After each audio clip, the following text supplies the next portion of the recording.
This is a case where the student is trying to do a bite, and whenever the patient bites on this, عض عليها, I always have an open bite here. Okay, if I take this out, افتح شوي. What is responsible for the open bite? Two things. One of them is the wax posteriorly. I'll ask you to melt down the wax posteriorly from here, 1 to 2 millimeter, 1 to 2 millimeter, and after you finalize, fuse it with the anterior to make it, let it go back as a flat. Don't leave it as a step. You reduced here, but here I have a step. This flat is not with this flatness, this plane. This plane is different than this plane. So I'm not going to ask you to flatten it with the baseplate.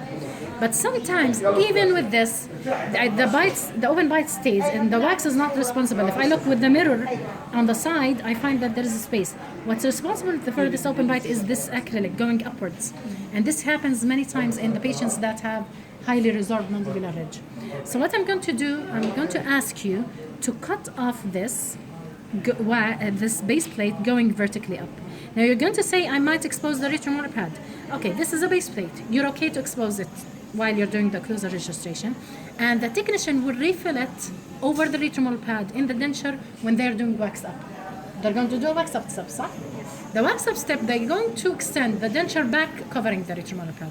But I want to reduce this the base plate going vertically because it's hitting on the upper. Okay. Another method that we relieve the open bite by, and this many times happened to you. So first, I'm going to remove wax. I'm going to remove from the lower base plate. I'm also going to check the upper base plate. And this will let you understand now why do we do the bevel. Do you remember when we told you do the base plates in the posterior, make a bevel at the end? Why do we empty this wax over the tuberosity? Why? Because we don't want this acrylic hitting on it.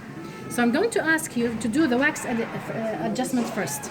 Upper wax bevel, lower wax reduce a bit and fuse it. Don't leave it like this with a step. After you finish the wax, if you still have an open bite, you're going to reduce from the acrylic going upwards and remind the technician to refill it while they're doing the wax up later on. Okay, thank you.